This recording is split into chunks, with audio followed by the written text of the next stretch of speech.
আজকে সকাল 10টা থেকে বিকেল 5টা পর্যন্ত পাকঘরে যা যা করেছি সব দেখাবো এই ভিডিওতে। তো প্রথমে নিয়ে নিয়েছি আমি বুটের ডাল 2 কাপ। এখন পানি দিয়ে ভিজিয়ে রাখবো 2 ঘন্টা পর্যন্ত। আর এই বুটের ডাল দিয়ে আমি শামি কাবাব তৈরি করে ফ্রোজেন করব। আর মাংস ভিজিয়ে রেখেছিলাম এখানে 7 থেকে 8 কেজির মতো। এগুলো দিয়ে অনেক পদের আইটেম করব আজকে, তো সাথে থাকুন। এখানে মাংসগুলো আমি ভালো করে বেছে নিচ্ছি, যত ময়লা পর্দা আছে এগুলো ফেলে দিব, চর্বি টর্বি চিকনা যা আছে। আমার কালকে রান্না করা মাংস ছিল, তারপর হচ্ছে ডাল রান্না করা ছিল, তাই আজকে এই সবগুলো কাজ একসাথে নিয়েছি। এখন মাংসগুলো বারবার ভালো করে পরিষ্কার পানি না ওঠা পর্যন্ত আমি ধুয়ে নিই। কেন জানি বারবার আমার ধোয়ার পরেও তারপর লাল লাল এরকম রক্ত পানি বের হতেই থাকে, আর আমার তো এই মনে হয় যে আমার ধোয়াই হয়নি। আর এখানে আমি গরম মশলাও গুঁড়ো করে নিলাম, আর গরম মশলা গুঁড়োর আমার একটা ভিডিও আমি আপলোড করেছি, সেটা আপনারা দেখতে পারেন আমার পেজে গিয়ে। আর এখানে মুগ ডালের মুড়ি ঘন্টা রান্না করব। মুগ ডালগুলো টেলে এখন সিদ্ধ করে বসিয়ে দিয়েছি। এই তো আমার মিনি গ্রাইন্ডারে গরম মশলা গুঁড়ো কত সুন্দর হয়েছে দেখতেই পাচ্ছেন। আমি এখন সবগুলো গরম মশলা করে নিয়েছি। এইভাবে গুঁড়ো করে রাখলে অনেক রান্নার সুবিধা হয়। আমার কথা বলতে বলতে এখানে আমার ডাল সিদ্ধ হয়ে গিয়েছে, ভাত রান্নাও হয়ে গিয়েছে, মাংসগুলো ধুয়ে নিয়েছি। এর মাঝে আবার মুসুরির ডাল ভিজিয়ে রেখেছিলাম মুড়ি ঘন্টা রান্না করবো বলে। আর ওই যে বলেছিলাম ডিপে আমার মাংস ছিল, ওইটাও আমি বের করে রেখেছি। ওগুলো গরম করে তারপরে দুপুরে মাঝখানে খেয়ে নেব। তো এখানেও রান্নাটা হয়ে গেল আমার মুড়ি ঘন্টা।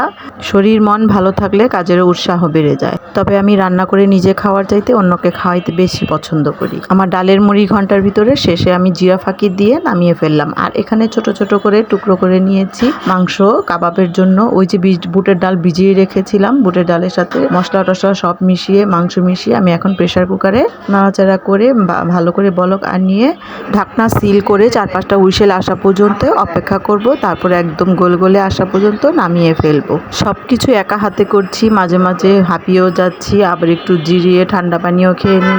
আর এরই মাঝে কোরমাটাও চড়িয়ে দিয়েছি। আর এর মধ্যে যতগুলো রেসিপি করেছি সব রেসিপি আমি আলাদা আলাদাভাবে আপলোড করে দিব সামনে ভিডিওতে। আর সব কিছু একসাথে যদি দেখাতে যাই ভিডিওটা অনেক বড় হয়ে যাবে। আর এর মধ্যে আমি কিছুটা মাংস ছেঁচে নিয়েছি শিলপাটায়, আর মশলা ম্যারিনেট করে রাখলাম, ওটা নাকি ভাজা খাবে আমার মেয়ে।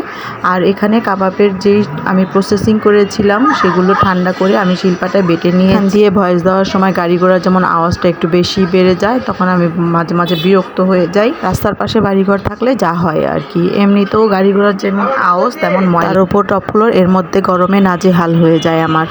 এই তো এক এক করে কাবাব বানানগুলো শুরু করে দিলাম। আমার এখানে মোট 40টা কাবাব হয়েছে। তো যাই হোক, অনেক দিন চলে যাবে এগুলো। আর আমি বাইরে থেকে অর্ডার করে খাবার একদম পছন্দ করি না, আমি যতটুকু পারি ঘরে বানানোর চেষ্টা করি। তো আজকে ভিডিওটা আমার কেমন লেগেছে সবাই আমাকে কমেন্টে জানাবেন। তো সবাই এর পর্যন্ত ভালো থাকবেন, সুস্থ থাকবেন, আর আমার জন্য দোয়া করবেন। আর ভিডিওতে যদি উল্টাপাল্টা কিছু বলে থাকি আমাকে ক্ষমা চোখে দেখবেন। তো আজকের মতো ভিডিওটা এখানেই শেষ করছি। আল্লাহ হাফেজ।